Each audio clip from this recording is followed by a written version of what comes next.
Nah, itu ya, orang naik pangkat dari satu strip ke strip yang lain itu juga penambahannya nggak signifikan, gitu. Penambahannya nggak signifikan, nggak berasa banget gitu ya. Tapi sebagai institusi sangat berkepentingan gitu ya, dan sebagainya. Sudah kita arahkan, sudah kita suruh dan sebagainya, tapi sebagian besar masih plot. Kedua, kita sehari-hari sudah seperti itu, apapun kita berhadapan ya, kita berhadapan dengan realita yang semacam itu ya. Saya khawatir nanti melijo itu ya, yang pedagang sayur keliling itu sudah pakai QRIS ya, kita nggak ada uang lagi. Harus sebenarnya saya sepakat sih, waktu era COVID, waktu era penularan penyakit, itu kan salah satu medianya adalah cash money ya, uang cash itu ya, uang cetak itu ya, kertasnya, yang akan tertular kan dari satu ke satu yang lainnya. Maka kalau model barcode gitu ya, sehingga nanti ini menjelang lebaran itu anak kecil kemana-mana pakai EDC gitu. EDC tempe pak, bagong, atau transfer. Kalau anak kecil tak boleh bawa HP gitu ya, ya tap aja di EDC-nya masing-masing dan sebagainya. Pasti sih kita sampai pada satu titik yang demikian. Mana-mana sudah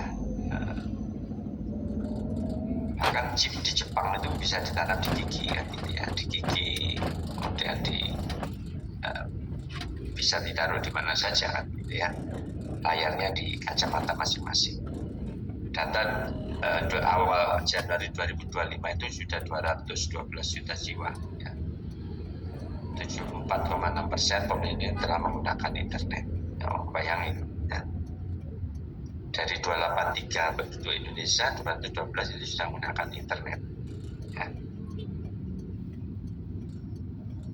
Pengguna aktif di dunia generasi milenial ya, pastilah itu ya. Tadi pagi saya itu kedatangan tamu dari PT Aman Mineral, manajer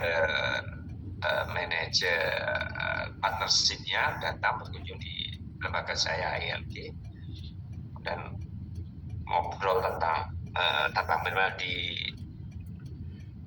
di mana ini, di Sumbawa Besar ya, KSB kan, Kabupaten Sumba Besar ya. Dia kemudian kita ditunjukkan tentang site apa ini di PT Aman itu, di orang terisolasi. Fasilitasnya memang keren ya, bagus luar biasa. Tapi itu kan cuma sehari, saya pikir sehari 2 hari senang.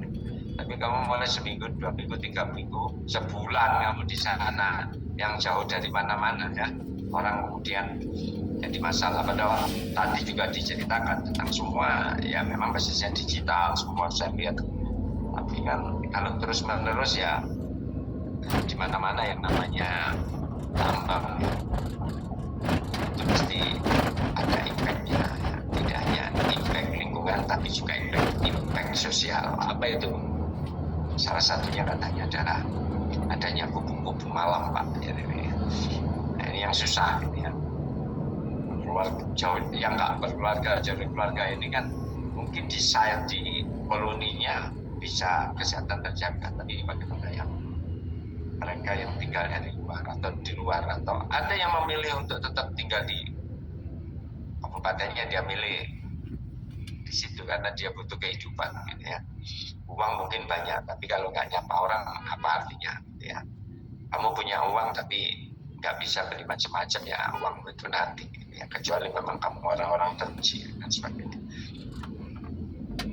Saya melihat teknologinya pengembangan kan ya, tapi PT Aman ini untuk di Kabupaten Sumba Besar itu akan habis di tahun 2030 itu mineralnya, salah satu adalah tambang emas ya. Nah ini sedang bergeser. Poinnya bukan di situ, tapi Indonesia luar biasa ya, maksud saya ya. Sampai orang mau investasi sebegitunya, saya lihat itu kan kota dalam kota. Kalau Anda pergi ke privat itu negara dalam negara kan gitu. Atau Anda pergi ke Panbil. Panbil itu saya pernah rapat di sana. Atau saya memang kerja sama Panbil.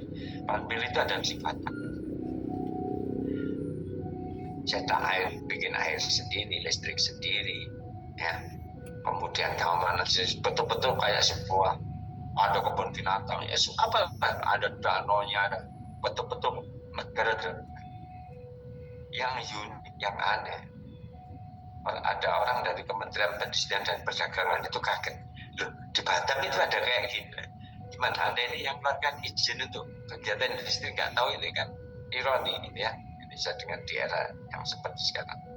Jadi potensinya Indonesia ini Masya Allah luar biasa dengan kekayaan alamnya ini.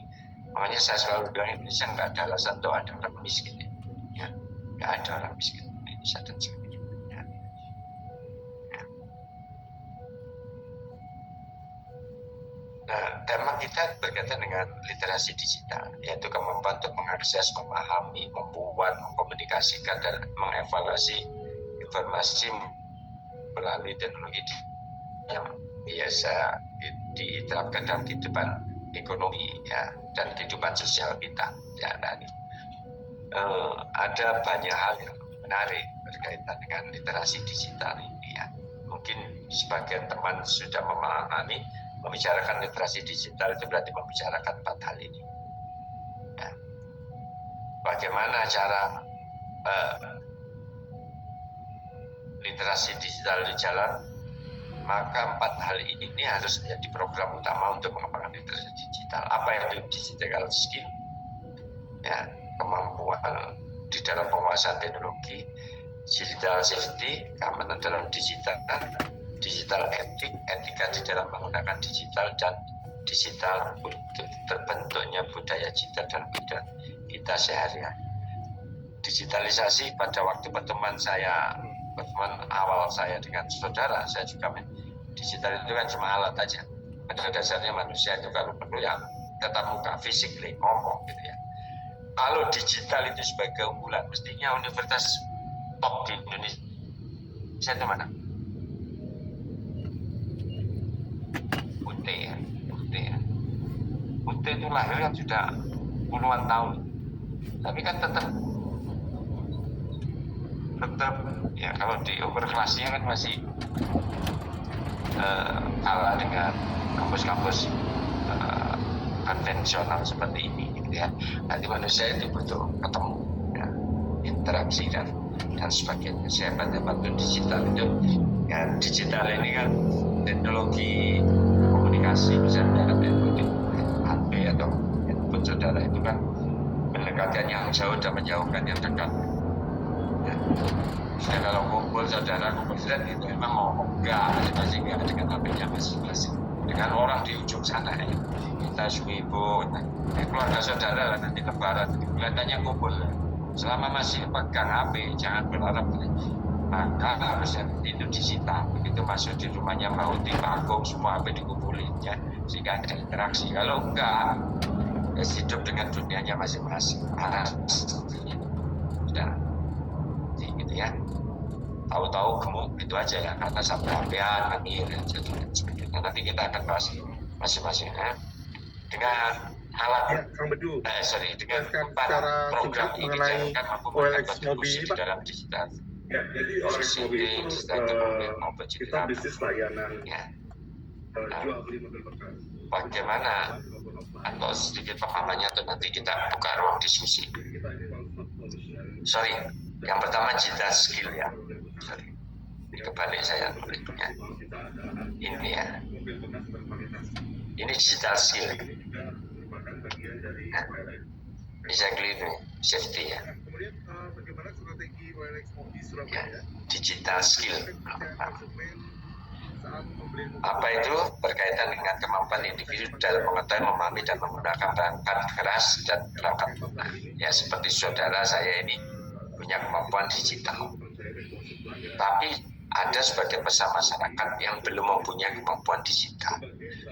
Bagaimana kita itu bisa membangun ekosistem dalam kehidupan masyarakat digital jika ya, kecakapan bermedia digital ini tidak kita miliki. Nah, ironi.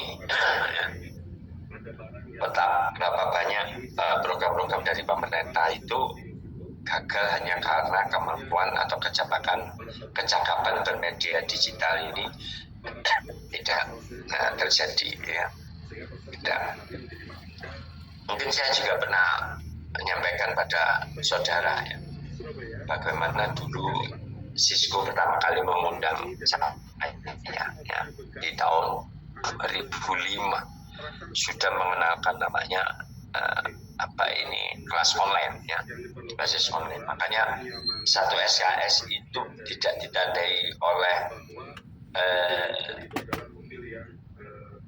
berapa kali atau berapa jam jumlah lama tatap muka, ya, tapi disimpulkan berapa lama jumlah tatap layar, ya, karena basisnya ini kalau kuliah saudara sama saya ini kan hanya sekali ketemu, tatap layarnya kan lebih banyak daripada tatap muka. Jadi satu SKS itu tidak diukur oleh jumlah tatap muka, itu jumlah tatap layar. Padahal definisi SKS di dalam buku pedoman PBM proses belajar mengajar di S2 MKP itu harus direvisi, ya, harus direvisi. Kebutuhan tatap layar ini mungkin, ya, KPS atau Departemen MKP atau Prodi MKP ini beradaptasi dengan kebutuhan konsumennya, ya, saudara. Yang sulit kalau untuk harus tatap muka, maka tatap layar. Kalau gitu ganti saja definisi tentang satu SKS, ya, jumlah jam belajar melalui tatap muka, ya, disebutin, ya. Kalau saya jadi asesor untuk mengakreditasi, itu saya minta dirubah itu, ya, jangan tatap muka, waktunya tatap layar, gitu, ya, waktunya kan tatap layar. Terlepas dari itu, saudara-saudara, dalam konteks kepentingan governance digital, mestinya baik unsur masyarakat maupun unsur penyelenggara pemerintah itu harus di-up, ya, harus ditingkatkan kemampuannya, harus tidak itu ya akan terlambat, ya.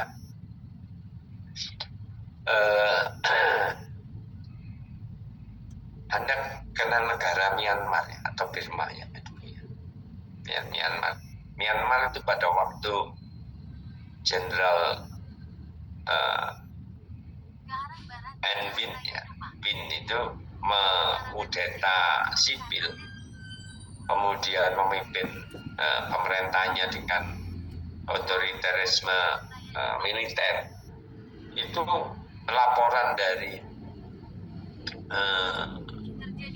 PBB, ya, UN itu dalam kurun sekian tahun aja Myanmar itu sudah tertinggal oleh negara lain, bahkan itu sampai tertinggal 20 tahun. 2 tahun aja 20 tahun. Kalau dengan negara ASEAN yang lainnya rata-rata dia sudah tertinggal 10 tahun. Hanya karena membatasi penggunaan informasi dari masyarakat, ya. Karena mereka junta militer ini tidak mau pemerintahnya dirasani, ya. Pergerakan itu kan basisnya di informasi, ya. Jadi 2 tahun aja itu sudah ketinggalan 20 tahun. Ya. Nah, coba kita renungkan kita ini sekarang apa saja itu setiap hari bahkan setiap waktu, ya, itu bisa perkembangan teknologi ini sudah seperti luar biasa. Pertama kali ChatGPT muncul, coba bayangin, waduh, itu rasanya susah, waduh gimana. Sekarang coba semua orang, ya, baik pakai OpenAI lah, semua OpenAI gitu, ya, AI gitu, ya, DeepSeek, Gemini, ya, apa saja begitu cepatnya. Nah, cuma nggak saya sarankan, saya saking penasarannya ketika Samsung meluncurkan S25 Ultra itu kan, dia klaim kan nggak perlu bayar kan melalui EI ini ya. Beli saya kan bilang sama saudara itu ya, saya beli hanya untuk itu aja ya. Dan ternyata kalau seperti ini sebetulnya ini satu langkah, satu step buat follower satu masyarakat, follower satu negara itu akan jadi bodoh ya. Dan saya sekarang terpengaruh ya, atau males melihat soalnya ChatGPT, dan saya sudah mulai a priori pada mahasiswa saya. Rekon ini nggak pengen ini terus ya apa, aku kan mengevaluasi komputer ini mahasiswa saya. Jadi saya agak trauma memberi tugas sudah. Beri tugas itu dikerjakan oleh pamannya ini ya. Ya, Tante Gemini lah. Ya, Pak DGPT lah. Even kamu bimbingan itu apa perlu? Nggak perlu. Bisa nggak perlu. Sudah kamu tanya cara menulis tesis yang baik. Itu kan dijawab KPPD, kamu karek ngempang dong. Bagus nggak? Bagus itu. Kalau saya ya bagus. Cuma gini boleh males kan, karena debat AI kan, debat AI. Nah, kalau kamu berbayar ya jauh lebih valid, lebih lengkap dan sebagainya. Ya. Makanya sebetulnya gini ya, nanti pasti akan ketemu paradigma baru di dalam mengembangkan teori ya, dengan adanya AI ini ya. Nah, karena apa? Karena akan mengkritisi atau menggugurkan teori-teori klasik ya, pasti. Saya yakin teori-teori klasik itu akan gugur dengan banyak teori-teori yang akan gugur gitu ya, tidak lagi relevan ya terhadap perkembangan yang sekarang gitu ya. Satu-satunya mungkin yang tidak akan pernah tergantikan pada AI itu, teknologi informasi berbasis AI itu ya pola konsumsi aja ya, pola konsumsi. Saya yakin jumlah mobil akan turun ya, jumlah mobil akan turun. Kenapa? Ya mobil konvensional berbasis bahan bakar minyak ya, mungkin sudah nggak relevan nanti ke depan ya. Dan orang sudah males loh punya mobil ya. Pertama mungkin nanti akan terbatasan sumber energi yang menggerakkan. Dua, sudah berkembangnya, saya yakin akan berkembangnya layanan-layanan taksi-taksi yang mungkin tanpa orang, atau orang lebih nyaman ke sana ya, daripada stres. Seperti saya ini kalau pulang ke Surabaya Barat itu setiap sore itu stres di sini, mulai berangkat stres, mulai stres gitu ya. Ini kan nggak membuat bahagia. Di mobil itu dulu tak kira bahagia, malah nggak bahagia aja ya. Baik kok pakai supir aja ya. Kalau pakai supir ngapain beli mobil ya. Sing ngrasakno supir ya. Sensasi ini dia mau beli saja nyetir ya, terus kayak supir terus pada gitu ya, kosnya kan sama aja kalau spend melalui pakai Grab gitu dan sebagainya. Menurut saya ya. Nah ini kelihatan aja ya Pak Eko malas bayar supir ya dan sebagainya. Jadi pengetahuan dasar tentang digital ini harus menjadi sebuah keniscayaan, termasuk di anak kecil. Kemarin kebetulan saya jalan sama cucu saya, umur baru 5 tahun di bulan Februari kemarin. Terus minta sama saya ajak jalan ke PTC karena mau buka bersama sama utinya, sama ayah dan ayahnya dia, anak saya ya, dan mantu saya. Janjian ini. Jadi saya bawa mobil sendiri, anak laki saya bawa mobil sendiri, mantu saya bawa mobil sendiri. Ya, iki ya oprek wong sak omahe iso bawa mobil dhewe ketemu nang mall. Di rumah enggak pernah ketemu ngantuk, beli Pokoknya bukan di situ, tapi di cucu saya. Saya diajak, Kung, ke time zone. Loh, Dek, kamu itu tahu tak time zone? Tahu lah, Kung. Main apa? Ada, Kung, mainan bagus. Mateng akhirnya di kawanan time zone. Terus, ya Kung tinggal beli kartunya aja. Ini berarti, waduh, mulai diperes kayak betul ya. Ya belilah saya. Beli, dia main itu game yang saya sendiri gak kebayang game ini. Bisa kan sekarang, masuk main game. Isi loh. Sudah mulai itu masih loading. Dia ini bayangin anak masih TKA, ya kan baru umur 5 tahun masih TKA. Jadi namanya game. Padahal di rumah dia itu kena peraturan boleh buka tab, nggak boleh HP. Tab itu hanya saya belikan dulu memang hadiah waktu itu tab khusus tab game, dan hanya boleh dibuka di hari Kamis dan hari Minggu, nggak tiap hari. Itu pun ada durasi jamnya dan dia bisa menguasai permainan game. Nah, maksud saya, wah, anak sekarang ini ya mungkin beda sama kita. Saya dulu aja bisa bahasa Inggris, father, mother itu SMP, ya. Anak sekarang, ya, mulai PAUD itu bahasa Inggris. Karena seorang Muslim, hadis, apalah nanti semuanya sih. Ini ada banget ngalang-ngalang yang bagus. Ajar hadis, ya. Hadis yang luar biasa. Nah, ini menunjukkan gini, kualitas anak Indonesia, kualitas manusia ini sudah dibangun oleh kemampuan baik verbalnya, motoriknya, ya, dan sebagainya.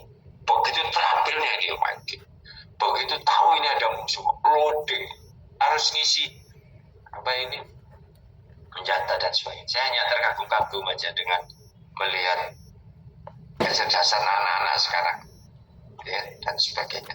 Nah, ini menunjukkan saudara kita ini mungkin sudah generasi terlambat, ya. Anak-anak sampean itu jauh lebih canggih mungkin di dalam menguasai laptop, ya.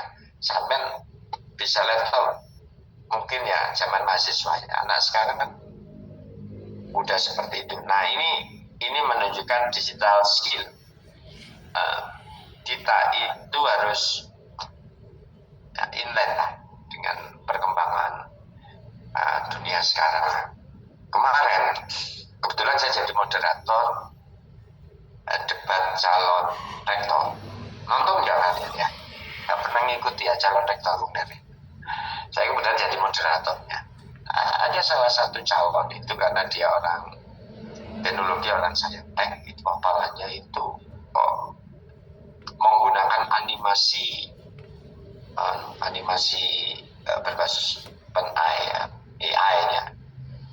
Jadi kelihatan keren banget gitu ya. Buat yang nggak paham, buat yang paham langsung AI banget ya. Ada dua. Ada satu dari vokasi menggunakan, memanfaatkan teknologi untuk apa ya, mempresentasikan dirinya, ya, dan itu luar biasa, ya. Kemampuan karena sebagai masyarakat kampus ya automatically itu menjadi bagian yang tak terpisahkan, ya. Cuma problemnya adalah seberapa banyak ruang-ruang publik atau ruang-ruang pendidikan, penyelenggaraan proses pembelajaran itu memberikan proses edukasi terhadap masyarakat di dalam menyerap perkembangan teknologi. Maksudnya gini, kamu kalau belajar teknologi itu kan hanya di kampus, atau kalau kamu mau sedikit punya waktu, buka laptop, buka HP, kemudian itu pun kan kamu harus bertahap. Tapi kan tidak ada di ruang-ruang publik bahwa digital skill ini harus di-up itu di mana saja, itu kan hampir tidak ketemu. Pendampingan layanan publik itu kan tidak ketemu. Saya belum ketemu. Mungkin saudara sudah pernah menemukan corner-corner tempat orang itu kita tidak ketemu. Sehingga harus, kalau memang digital itu bagian dari kehidupan dan kita harus dan kita harus mengikuti sebagai bentuk kemampuan adaptasi kita kalau kepingin berubah. Mestinya ya, pengetahuan peningkatan digital skill itu tidak perlu berbayar, tidak perlu ada karena ini kan pasar orang yang gini, kamu mengembangkan teknologi, tapi kalau orangnya itu nggak paham teknologi kan nggak bayar produk. Jadi pasarnya itu harus dia ciptakan, nggak boleh bayar, gratis. Benar maksud saya? Kan nggak ada, semua berbayar. Atau ruang-ruang khusus, atau ruang tertutup. Harusnya pasarnya itu diciptakan oleh pengembang teknologi itu sendiri, supaya barangnya terjual. Kalau kita punya kemampuan kan automatically mau beli produk, sampai mau mengembangkan iPhone 16, mau mengembangkan S25 Ultra, tapi orang nggak paham tentang itu, karena penting produk saja. Itu yang ditulis, yang dilakukan oleh Bill Gates sebagai filantropi. Dia menginvestasikan hartanya di akhir tahun 79 ya. Jadi akhir tahun 70-an ya, menjelang 80, untuk memberikan subsidi kepada atau memberikan bantuan kepada penanganan anak-anak kecil supaya bebas dari polio. Kan ditanya, Anda itu menginvestasikan sekian triliun, kalau Bang Indonesia itu untuk polio itu kan nggak nyambung dengan Anda mengatakan apa kata Bill Gates. Karena mereka itulah yang nanti akan menikmati teknologi saya dan yang membeli teknologi saya. Jadi pasar itu harus diciptakan. Nah, jadi buat saudara-saudara, mana yang harus terbayar dan harus ada kontabilisasi atau kompensasi, mana yang harus diberikan, itu harus dimakan. Jadi mestinya para operator seluler itu menyelenggarakan kursus-kursus gratis, tim pendamping gratis, ya di mana-mana.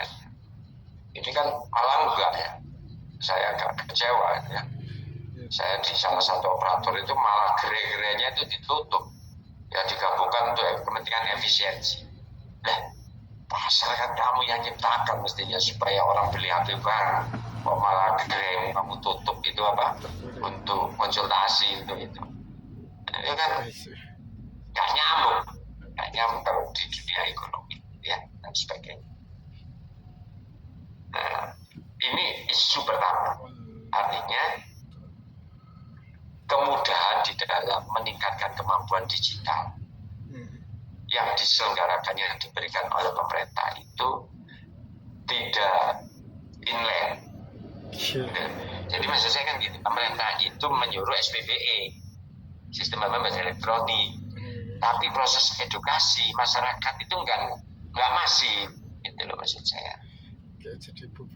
Harusnya kan masif, harusnya kan gratis terus menerus, kan gitu. Membangun itu kan harus diciptakan itu supaya SPBU jalan, gitu ya. Kalau enggak kan percuma. Ya. Nah itu berkaitan dengan salah satu problem digital skill. Isu berkaitan dengan digital skill ini di dalam pemerintah atau pemerintahan daerah adalah kebijakan yang mendukung ya, kemampuan masyarakat untuk meningkatkan dalam hal penguasaan digital itu relatif minim. Menurut saya relatif minim. Kurikulum yang dikembangkan baik SD, SMP, SMA misalnya sebagai kelompok dasar dalam penguasaan digital jarang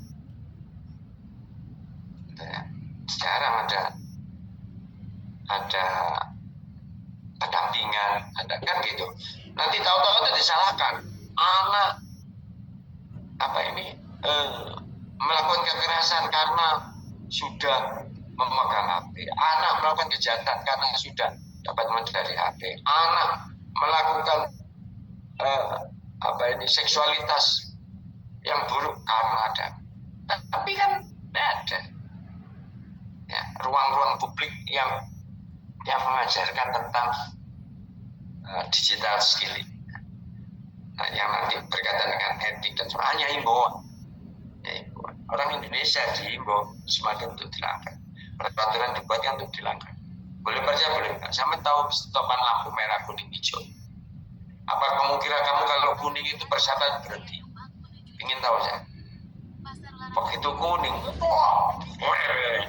makanya dulu begitu kan dulu sempat ada angka ya traffic light itu kan ada angka. Itu malah bater-bateran menjelang 3 sekian detik masih ono kesempatan. Ya Pak bayang, mana pelajarannya hijau jalan merah berhenti, kuning persiapan untuk berhenti. Tapi faktanya dilarang injak rumput malah diinjak. Full merah, belum masuk tol. Keresli, penasarannya bangsa ini itu luar biasa. Itu dapat apa itu di belakang? Pintu khusus karyawan. Ya kabel Roti. makanya sampai adalah istilah lewat pintu belakang. Anehnya bangga. Yang sarung dari Mas Yudi. Contoh cari SIM. Nggak dapat. Roti. Roti. Kuning gak main. Apa? Buang nggak? Tiap hari Bisa Jumat lewat dapat tinggi. roti. Buang nggak? Curang itu banget. Anak belum cukup umur, belum bisa dapat SIM, tapi dapat SIM dengan mencuri umur. Dengan bangganya dia, aku es duwe. Ya, bagus. Jatuh bangga. Itu yang membuat. Aku tak screenshot tok. Nah, ini salah satu isu. Mungkin ada yang mau diskusikan berkaitan dengan kebijakan kita di dalam mendukung kecakapan bermedia digital. Oh no. Tapi puter balik gak iso. Ya nanti kalau Mas sudah pulang, aku pulang, yo kamu tak jemput. Tidak ada ya, semua everything is okay ya. Faktanya demikian ya. Itu belum ada ruang-ruang publik yang bebas.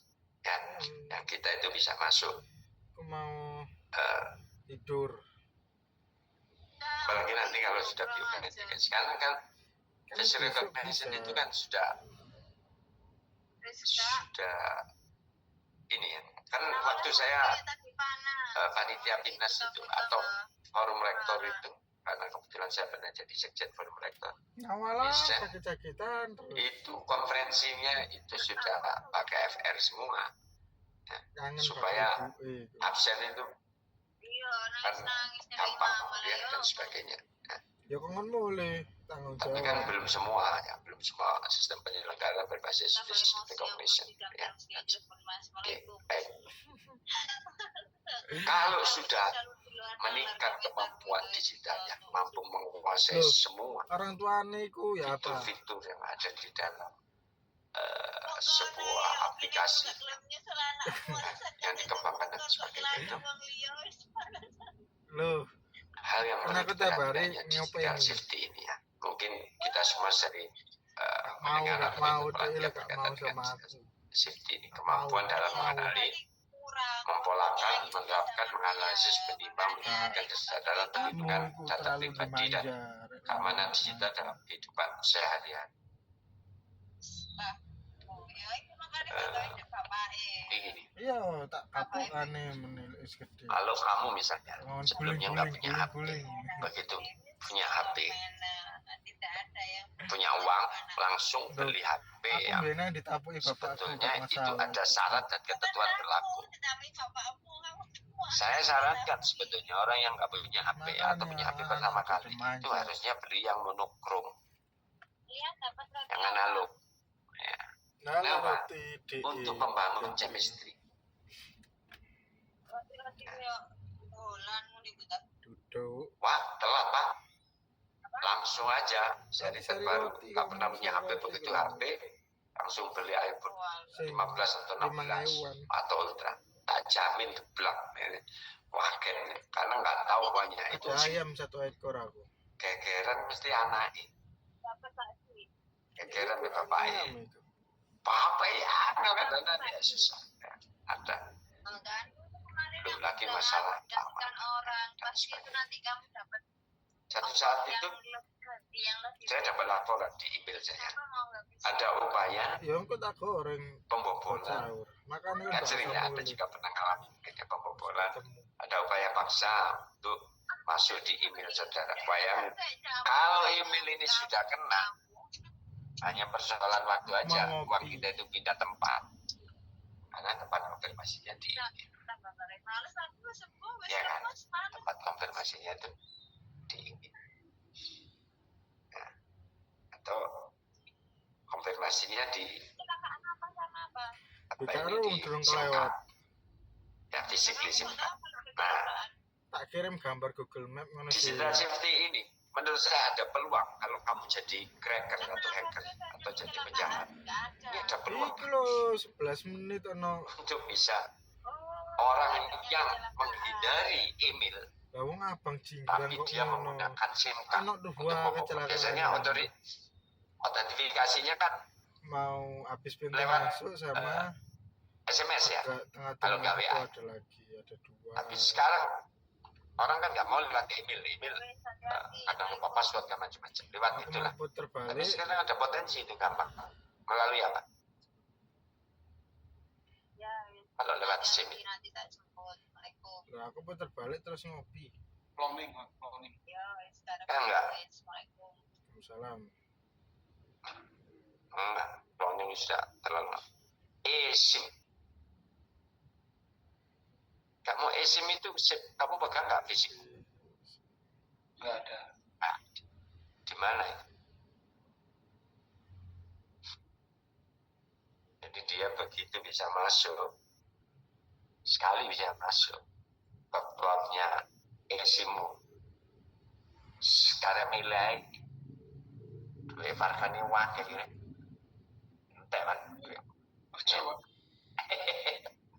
eSIM itu makanya kalau HP-HP baru kan baterainya udah bisa eSIM. Tapi kan di Indonesia ini itu pertumbuhannya rendah. Ya. Karena potensi dibobolnya rendah, tinggi.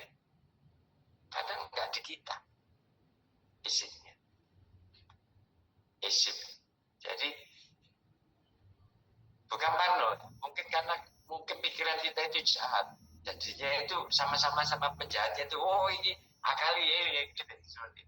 Sama waktu HP pertama kali ada apa ini kamera depan selfie. Kalau kita dulu nelpon bisa video call, itu HP nggak ada yang laku di Hong Kong. Kenapa? Ya karena ketahuan nanti mau kemana, pergi kemana kan kalau kita gampang. Posisi nanti ini OTW, wadah jenang mau masih adus, sih kan gitu. Gitu romo pomo, OTW, tahu OTW gitu. Ya, padahal gampang kan di video call aja kan gitu ya. Kan ketahuan OTW nggak OTW, tapi kan nanti di Hongkong itu nggak laku. Masih ya. Posisi di kerja padahal di karaoke gitu ya, sebagainya. Nggak mau. Nah, para suami ini terutama, bukan para istri, suami mayoritas yang sedang bekerja. Nah, bahkan sampai pernah dibuatkan ringtone yang seakan-akan sedang di jalan. Bener nggak? Apa situasi voice-nya itu apa?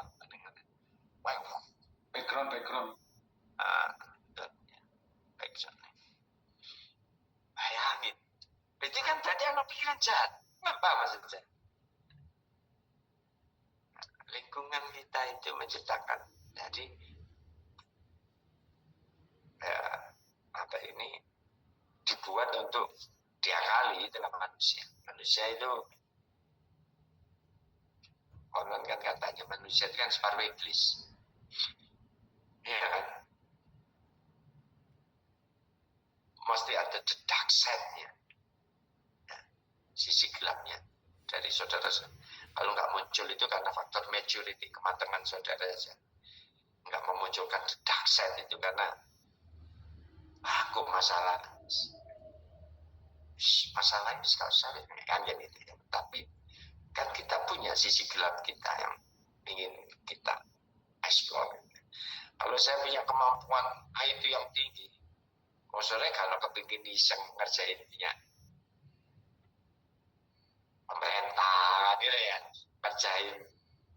Kan gitu, gimana saya latihan menguji kemampuan kalau saya nggak harus menghadapi hal-hal yang luar, kan gitu.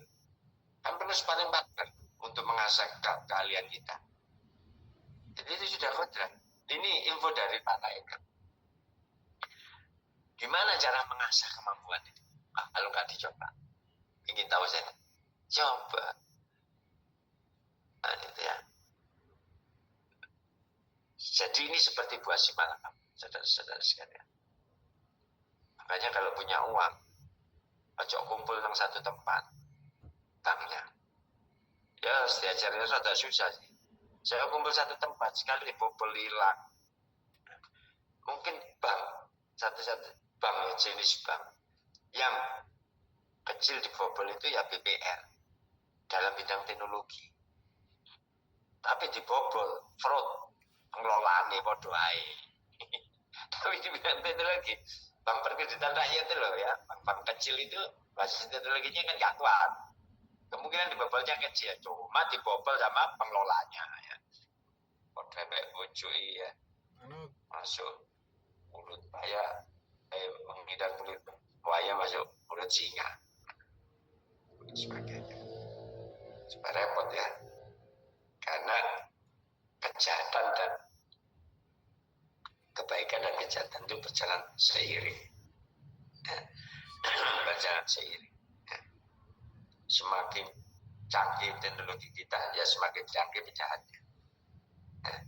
Semakin canggih penjahatnya. Karena ya tadi mengasah. Oh bikin gini, dulik terus sampai wah kelemahannya di sini, banknya di sini guys. Gitu. Itu wes ciri khas. Makanya ada bawang merah dan bawang putih. Ya. Itu sudah suatu manusia ya, dan sebagainya. Nah, gimana caranya kita ini? Saya tidak berani menjamin bahwa kita harus mempunyai kemampuan aman dalam bermedia digital. How-nya itu pertanyaan saya. How? Bagaimana? Ya, karena kalau masih maga-maga, nanggung-nanggung, ya wes tergantung provider atau tergantung pengembangnya saja. Kita terus percayakan saja. Orang sampai kalau download aplikasi kan mesti ada pertanyaan. Diizinkan nggak? Begitu diizinkan, begitu mengakses galeri saudara. Tanpa sadar kan kita itu kadang juga men-screenshot email, meng-screenshot untuk disimpan gitu ya, password, men-screenshot m-banking kita, men-screenshot apa benar. Padahal kan sudah declare. Pasrah lah. Jadi digital safety ini ditambahi fatalisme, kepasrahan, ya dan sebagainya. Ya setidaknya sampai di sini yang punya WA-nya menerapkan keamanan sistem 2 langkah.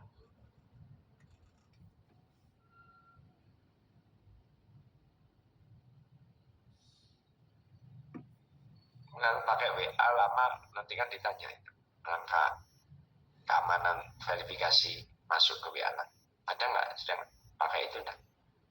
Ya, sudah Pak Eko. Ya minimal punya digital safety. Ya, meskipun sudah dienkripsi, kita masih tetap harus memperhatikan itu. Ya. Oke. Ada pertanyaan untuk poin kedua ini?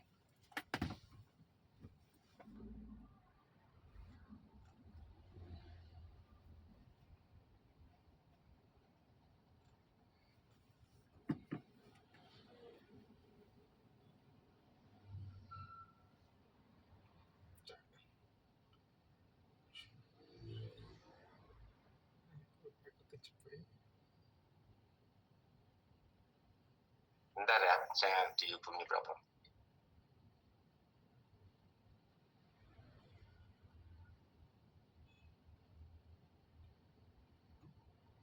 Belum masih tahu.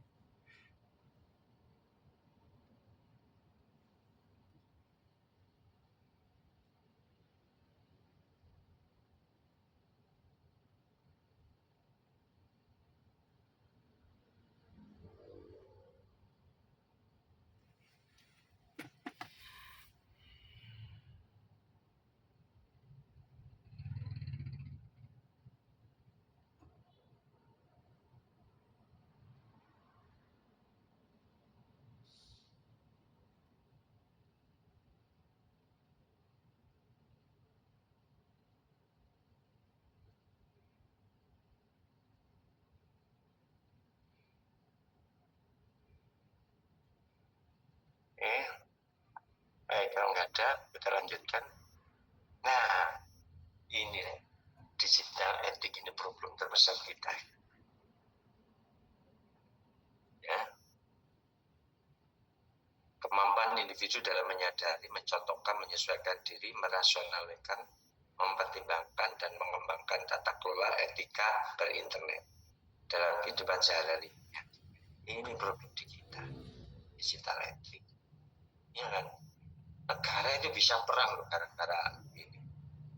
Kampung bisa tawuran gara-gara digital.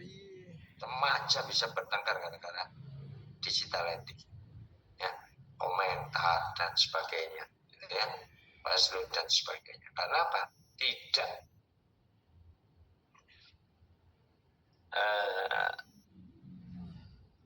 diterapkan filter-filter di dalam memahami konten. Iya kan? Ini kan yang problem kita terbesar. Ini mungkin perlu diteliti tentang sejauh mana peran pemerintah, kebijakan pemerintah di dalam membangun digital etik di kalangan masyarakat. Sebenarnya kalau kamu mau teliti paling simpel itu ya ini. Respondennya kita semua ini.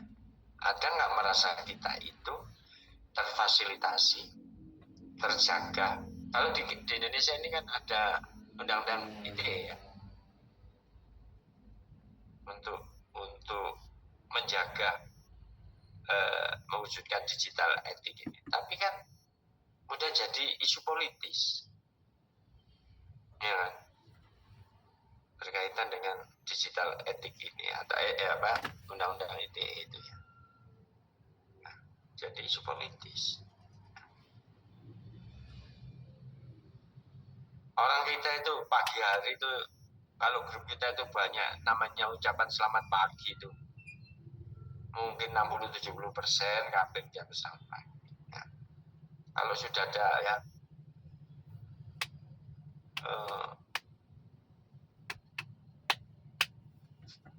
yang bingung itu gini, kalau ada yang meninggal, ucapan innalillahi masuk wong itu kan nang grup itu kabeh innalillahi tuh. Padahal ya keluarga yang meninggal yang nggak ada di situ, yang meninggal juga ya namanya meninggal ya, yang meninggal juga. Tapi coba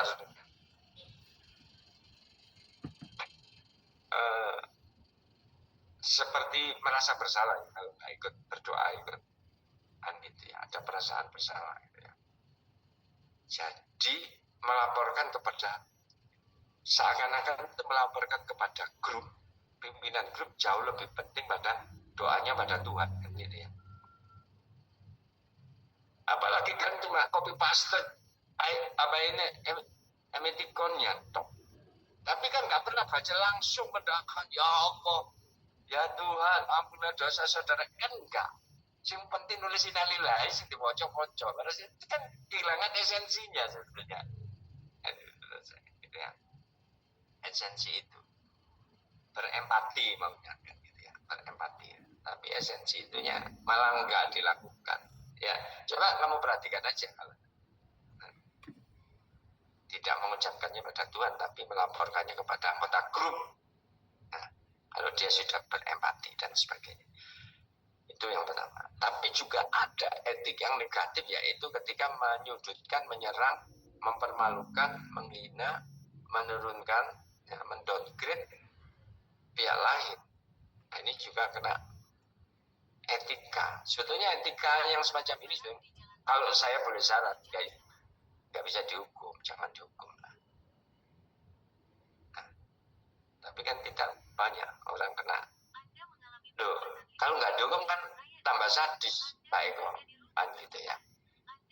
Kalau saran saya dengan adanya AI ini, setiap statement yang mengandung unsur itu otomatis nggak bisa. Jadi Anda menyusun kalimat yang sifatnya tidak memberi atau menghina itu. Kalau saya bayangkannya sistem aja yang dengan tadi apa? AI ini sistem yang mana kata-kata yang sifatnya itu yang nggak bisa terupload. Nah, jadi orang dipaksa oleh statement-statement yang positif.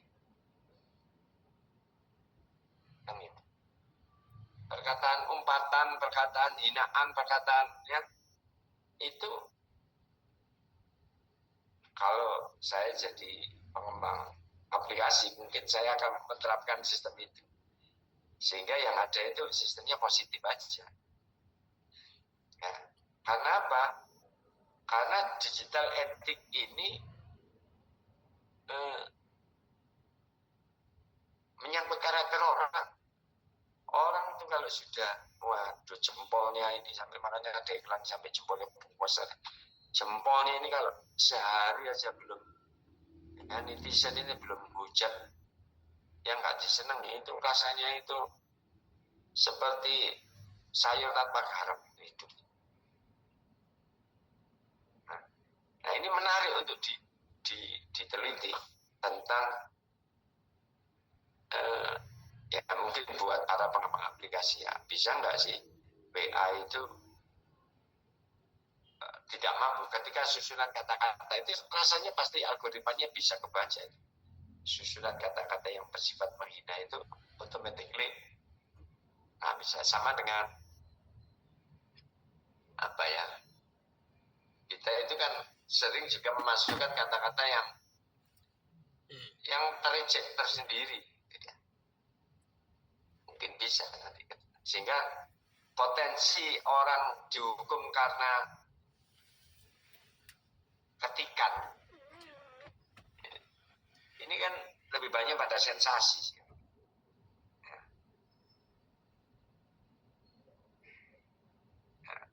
Berinteraksi mencari sensasi, mencari panggung, senang melihat orang lain susah. Padahal itu nggak menguntungkan di dalam konteks. Pada dasarnya manusia itu senang dipuji. Ya. Kalau kritik itu oke saya. Maksud saya itu mengumpat, itu nggak memungkinkan di situ.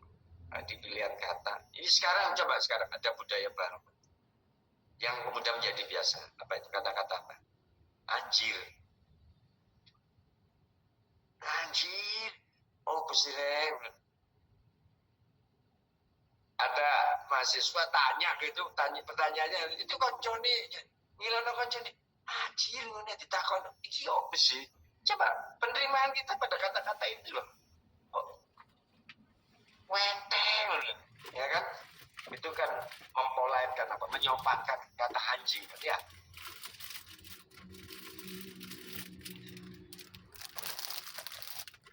Ini itu biasa loh, coba kamu lihat. Kalau dulu kan gitu ya. Sekarang biasa loh artis itu mensosialisasikan ya. Sudah biasa menjadi kosakata baru bangsa ini misalnya. Ya. Jadi di konteks digital etik ini saya lebih memilih untuk para pengembang aplikasi saja untuk bisa meminimalisir terjadinya potensi. Ya. Yang terakhir itu adalah digital kultur, budaya bermedia digital. Digital kultur merupakan kemampuan dalam membaca, menguraikan, membiasakan, memeriksa, dan membangun wawasan bacaan dilepasnya dengan tengah-tengah dan kita cari kemampuan. Kita itu harus berbasis ini kan kalau di Indonesia dalam konteks SPBI kita ya. Saya sepakat sebenarnya ya.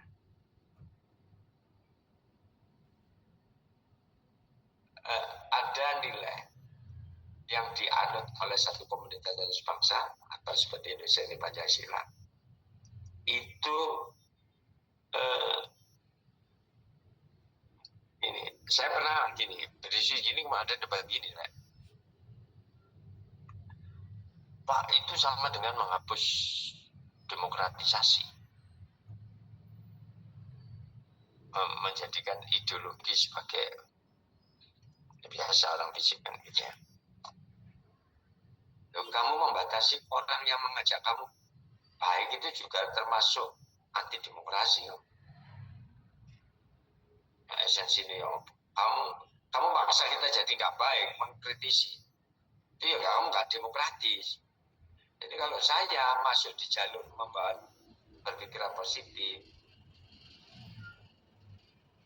karena gini, memuji itu, kalau orang itu kan ada sukanya nanti orang yang lebih baik sama saya, masa saya tega untuk kan gitu ya, daripada wah sudah bapak mati lah ya kan gitu. Kan lebih baik kita itu baik sama orang lain baik. Nah, makanya guru itu pinter gitu, guru itu ya. Kalau ada orang tua ngambil rapat anaknya itu gak pinter, bodoh. Guru ini kan gak ngomong waktu ngambil, bu, gimana sih rahasianya kok punya anak jadi kok punya anak bodoh banget itu kan gak mungkin gitu. Ya, mesti menggunakan kata conditional. If sebenarnya anak ibu ini pinter, cuma mungkin kurang latihan. Itu kan kata ganti bodoh saja. Iya kan? Kan kondisional kan? Kasus saja nih kalau itu pinter, berarti kan gak pinter ya jadi. Iya kan? Sebenarnya ibu ini pinter. Mungkin kurang latihan aja bu. Kan gak mungkin. Maaf bu. Atau langsung gimana bu? Rasanya punya anak bodoh kan gak bisa gitu. Bodoh kok dipelihara sih bu? Dibuang aja anaknya kan gak gitu. Nah itu bu. Kenapa itu? Nilai-nilai baik itu nggak bisa didigitalkan. Jadi budaya kita. Gitu ya. Karena sekarang itu gimana ya saya ya. Orang berpindah dari ya kalau yang punya iPhone airdrop itu ya berbeda kayak kuenteng gitu. Nah, mengcloning ini istilah sampai tadi. Kalian itu kejahatan yang sangat riskan. Tapi terlepas dari itu semua, kehidupan kita itu sudah berbasis digital. Ya.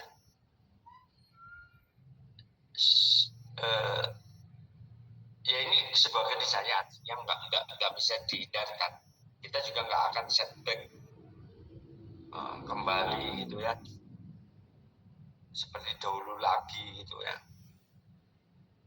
Atau menjadi manusia Flintstone gitu ya, manusia di zaman itu hanya kerinduan sesaat. Yang namanya rindu itu kan sesaat. Setelah itu ya kembali pada realita. Nah, realitanya seperti apa? Nah. Jadi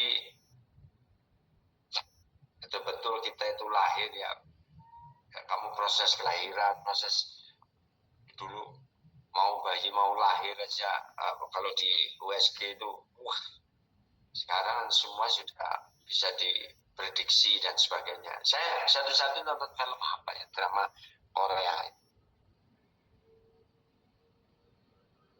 Jadi gini ternyata di salah satu kerajaan Seoul di mana ini di Korea Selatan itu sang permaisuri ketika kepingin punya anak itu dihitung kapan terjadinya proses peak pembuahan. Jadi di era masa dia menstruasi tambahkan 15 dihitung. Kalau anak laki itu hari ke-7 dihitung. Jadi raja ketika mau menggauli permaisuri itu gak kayak orang panennya dihitung dan dijaga jam berapa harus memulainya, disampaikan oleh para dendeng yang betul. Ini saatnya. Iya, tapi itu berlangsung puluhan tahun karena targetnya hanya untuk sang putra, untuk melahirkan pangeran, putra mahkota dan sebagainya. Nah, saya jadi teringat teorinya Weber karena saya dulu kan nulis tentang jihad.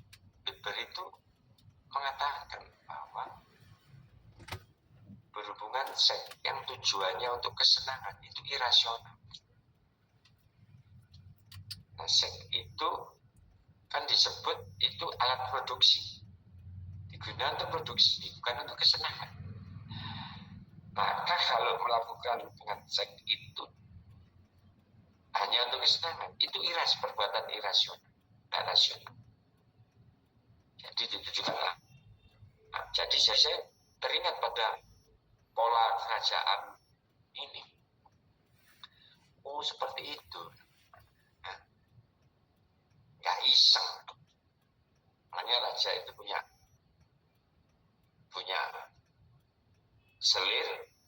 punya permaisuri, punya selir, punya dayang istimewa. Nah, dayang istimewa itu grade-nya belum selir. Ya, selir ini belum permaisuri, ya, dan sebagainya. Itu juga punya perlakuan dan berbeda dengan juga. Saya nggak berharap jadi rajanya, bukan ini. Cuma cara dia memproduksi orang-orang pilihannya itu betul-betul didesain sedemikian rupa. Nah, teknologi kita ini, ya, itu kan nanti itu kan bisa semua diatur itu. Kapan ini sel-sel telur terbaik, sperma terbaik itu kapan muncul, kan sekarang kan cukup, ya kan, jam digital saudara ini kan sudah bisa membaca itu semua sekarang. Ya, luar biasa hidup kita ini. Yang jadi masalah itu saat pembuahan terbaik tapi belum rapi, ya itu baru masalah ya, belum menikah. Ini ini jamnya pas sih Pak, hari jam pas. Kalau ngomong sone. Patur. Apa? Patur, makanya itu namanya patur. Rasulullah itu jika sudah saatnya wis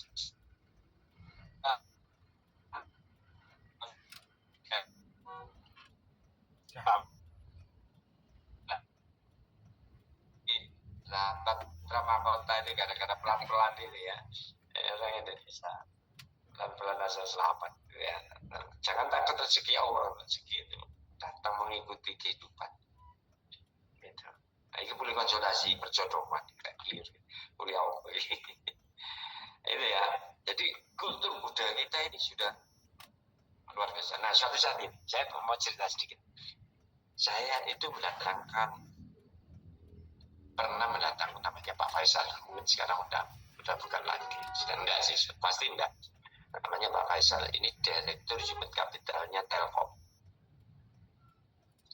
Itu tahun 2009-2010 datangkan untuk memberi pembekalan kepada para mahasiswa. Kebetulan saya moderatori sendiri. Pak Faisal ini cerita ini tahun 2009. Rumah saya itu baik kok, semua sudah berbasis digital. Masuk rumah itu sangat efisien rumah saya. Kalau ada orang lampu nyala, kalau nggak ada semua ada lampu, semua itu digerakkan oleh digital, masa semua digital dan sebagainya. Nyalakan TV itu tinggal ngomong, comment voice-nya itu semua jalan. Ya. Karena saya juga pernah punya HP Motorola, ya, saya beli tahun 2005. Saya beli tahun 2002 kalau nggak salah itu ya. Motorola itu sudah bisa nyimpen 10 voice saya untuk misalnya saya ngomong rumah itu langsung rumah, langsung bisa call rumah. Misalnya Joska gitu, istri saya nggak mau gunakan kata yang kumpul wakil muncul dulu sing di Pak, saya pusing nggak saya simpen itu sayangku mati di Pak wakil muncul suara di cewek mati nggak punya. Kemudian Pak Faisal, tapi tahu nggak konsekuensinya Pak? Apa Pak? Karena semua digital semua itu, istri saya jadi gemuk. Kok bisa? Bulan gelap Pak. Semua basisnya digital, semua main perintah dari jauh, TV nyala jauh, lampu nyala jauh, semua nggak ada nombor, nggak ada gerak nombor. Kalau sekarang kan kita nombor, datang, remote, nyari remote, ya di remote kan gerak. Kalau dia nggak semua di satu genggam. Nah, manusia kemudian nggak. Nah, jadi sebetulnya manusia itu kodratnya ya gerak. Kamu boleh percaya nggak, digital ini mager gitu. Kenapa banyak anak obesitas? Kenapa banyak anak sejak kecil itu kemudian berkacamata minus tebal dan sebagainya? Iya kan? Karena mager sejak kecil di depan layar digital. Jadi budaya digital ini ada set efek. Nah, kamu bisa meneliti tentang kebijakan pemerintah mereduksi atau mengurangi dampak negatif budaya digital.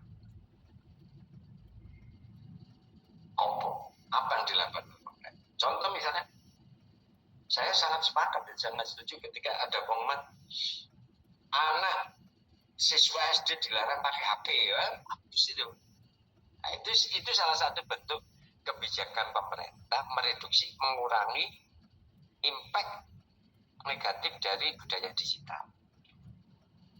Itu menarik, ya. Berkaitan dengan persepsi masyarakat atau nilai publik terhadap kebijakan pemerintah mereduksi impact atau mereduksi dampak budaya digital. Menarik. Kalau apa pandangan masyarakat terhadap larangan-larangan? Jadi pilihan katanya ini kan ada kebijakan, kan gitu. Belum dampaknya, belum nilai publik, belum persepsi masyarakat terhadap itu. Bagaimana pandangan? Riset mengambil studi wis lulus wis, gak usah suwe-suwe ini temais muncul. Itu apa sih larangan itu?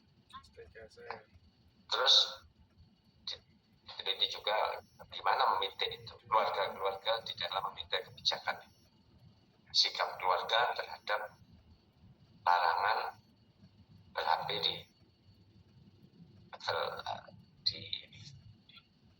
alasannya gini, ada orang tua kan nggak ada HP nanti kalau ada apa-apa nggak bisa menghubungi, nggak bisa kan gitu pasti. Terutama di sekolah ya, sekolah ini kan bisa melapor loh Bu Amir, anak-anak belum dijemput, ya bisa. Oh no, alasan itu saja nih, karena kedua orang tuanya sibuk daripada naik rewel, wes kayak HP beres, kasih beres. Nah, itu salah satu bentuk budaya suap yang ada di dalam keluarga. Pantesan di Indonesia itu suap raja rela, karena suap itu adalah bagian dari kehidupan kita sehari.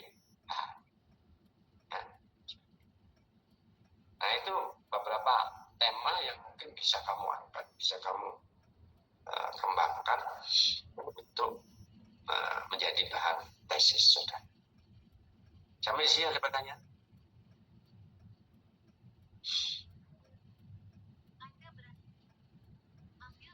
Nggak ada yang nulis tentang digital, tema-tema digital, kebijakan berbasis digital. Gampang kan, paling enak. Isunya gampang, kasusnya gampang. Oke, nggak ada. Kalau nggak ada, saya kira kuliah bisa kita akhiri sampai sekian.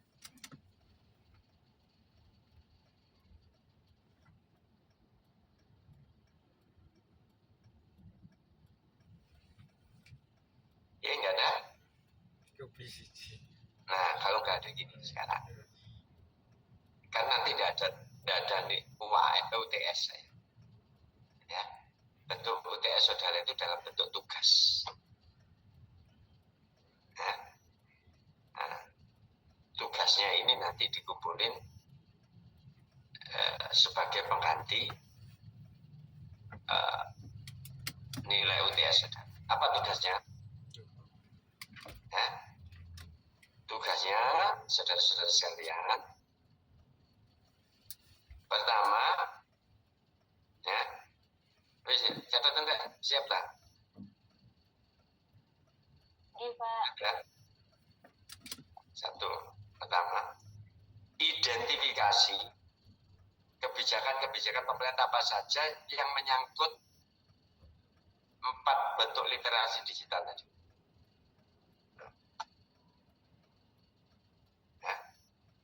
Baik menyangkut digital skill, digital safety, digital ethic, digital control. Pak, boleh nggak harus di level pusat, di level daerah boleh. Tapi kamu harus terus sebutin kebijakannya, kasih link, diperlink tentang bentuk kebijakannya apa, apakah peraturan daerah, apakah peraturan dinas, atau kalau di pusat ya keputusan presiden, penetapan presiden, keputusan menteri, dan turunannya. Itu 2 dari 4 yang tadi kan saudara udah melihat nih kebijakan-kebijakan apa sih yang mendukung upaya untuk digital skill, digital ethics, dan kultur ini. Kemudian yang kedua, identifikasi kelemahan dan hambatan di dalam menerapkan kebijakan tersebut.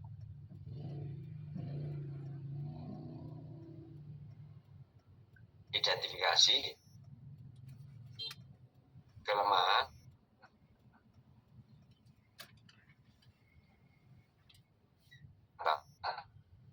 kebijakan tersebut. Atau ditambahkannya kelemahan, hambatan, dan kendala.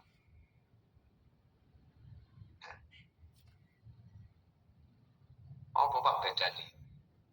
Hambatan baik kendala itu.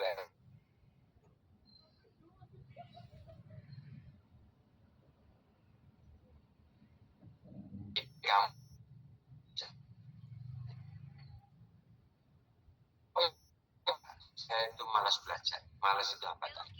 Kenapa yang rendah? Iya Pak, dosennya karena masuk. Jadi faktor dosen nggak masuk, faktor dosen nggak enak jelas, no, buku perpustakaannya kurang, itu kendala eksternal. Jadi itu bedanya hambatan dan kendala. Kalau kelemahan, ya telonai ciri-ciri.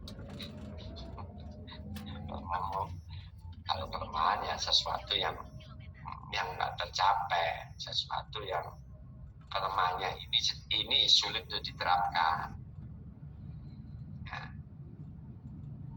Ya. Jadi kamu lihat kebijakan itu kelemahan, hambatan, dan kendalanya.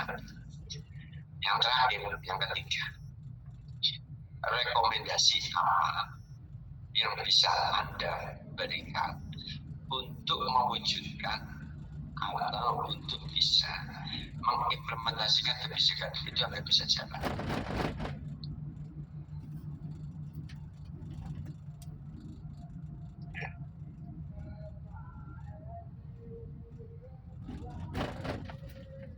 Nah, setiap statement harus ada sumbernya ya. Sumbernya apa?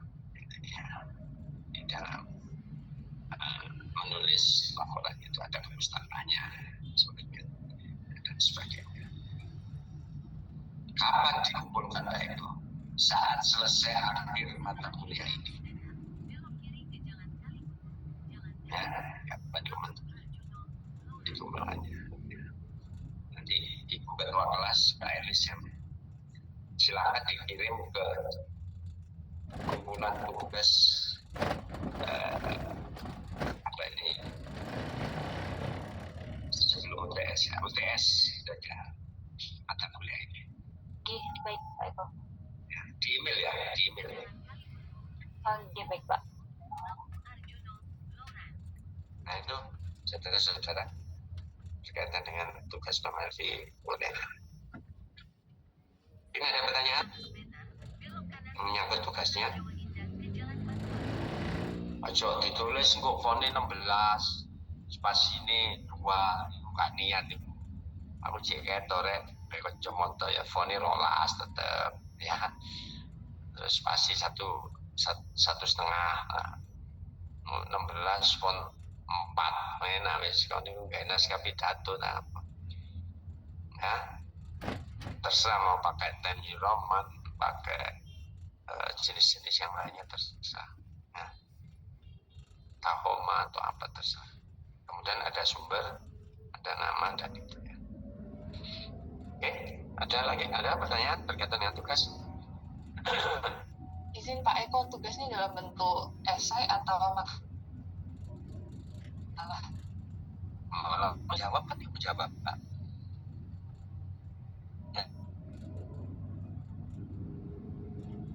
Ya, isi ya dijawab ya pertanyaan. Menjawab pertanyaan itu kan setiap pertanyaan tadi itu yang pertama kan kebijakan di masing-masing itu penting kebijakan ini nyangkut apa dan sebagainya ya kan gitu aja. Terus menjawab pertanyaan nggak usah tebel-tebel dan saya yakin juga nggak tebel gitu ya, jadi nggak usah tebel gitu ya. 10 halaman itu sapi ya. Tapi ya juga tipis-tipis 1 halaman itu gak jawab itu kan ya sewajarnya lah ya. 7 halaman 7 halaman itu cover nomor 1, nomor 2 daftar isi kepustakaan ini 3 halaman, tadi jawabanmu merong halaman. Ya coba deh nak ketawa ya tetap wajar ya. Covernya nggak dihitung, cover dihitung, cover pak daftar isi ya jadi dihitung itu 7 halaman cover daftar isi di catat, daftar pustaka rong halaman, jadi jawaban itu rong halaman. Kan diskusinya banyak tadi, hambatan kendala di dalam menerapkan. Boleh di masing-masing daerah sama saya. Kalau ada daerah yang saya senang kan memperkaya saya untuk ada kebijakan ini ya di daerah ini ya keren ya. Bagus. Oke, ada lagi Mbak? Cukup ya? Baik, kalau cukup, saya kira pertemuan bisa saya akhiri sampai sekian. Suara saya sudah semakin serak ya, semakin kayak Frank Sinatra ini ya. Selamat yang berpuasa, selamat berbuka. Semoga puasa kita diterima Allah SWT. Assalamualaikum. Wis gorengane wis nyepak. Iki kuliah mek ngelirik teh. Terima kasih untuk semuanya ya. Salam sehat. Assalamualaikum warahmatullahi wabarakatuh. Terima kasih Bu. Terima kasih, Selalu, Pak. Sama-sama.